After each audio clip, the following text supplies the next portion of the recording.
Hi, I'm Peter Crisp. I'm a glassmaker and I am based south of Yass on a family sheep property. My background has actually been very much rural Australia, and I had some wonderful time in Sydney, and I was processed through Sydney College of the Arts, and it's there that in 1978 they introduced glass for the first time in Australia. So I took it for the sake of filling in 2 units in my degree. And the techniques that I'm using here is called slumping, and it's the warm glass techniques. So a very early signature piece here is this amphora, and this started off as being layers of glass, and those layers of glass are put onto a steel mold, which then allows the glass to slump over the mold, through the mold, and onto the kiln shelf.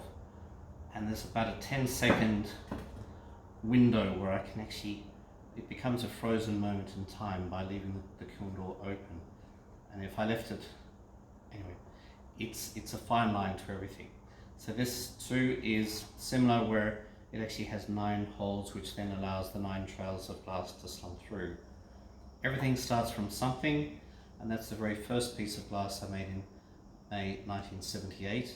And I used to use sand to core form the vessel. So that's been a very important piece to keep.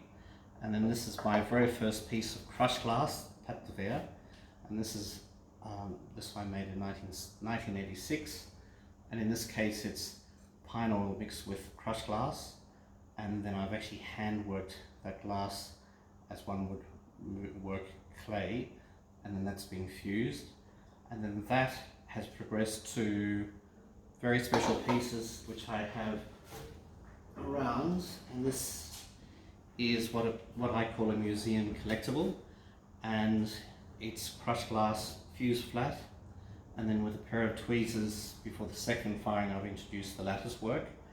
It's carefully fused, it's still flat, then I've introduced the lattice work around the rim, and then finally it's cast and slumped into a bowl, and there's about 2 weeks from start to finish, and all disasters go into a big hole out in the paddocks, which will one day be an archaeologist's treasure, but little will they know.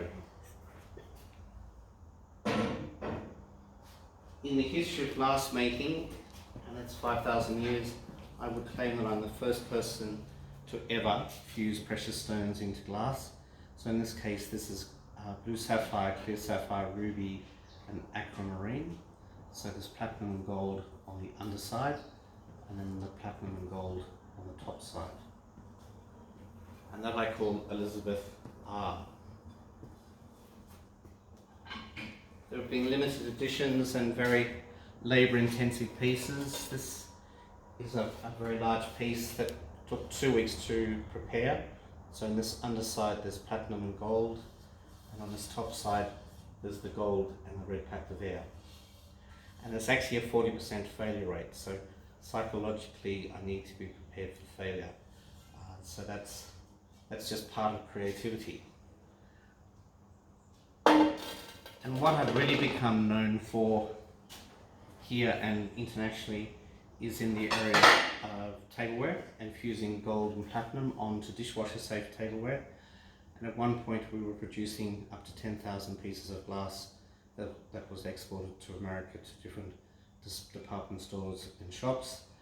And that all really evolved from, well, really for the first 15 years working as an artist and showing in galleries and museums, and then I went into trade shows.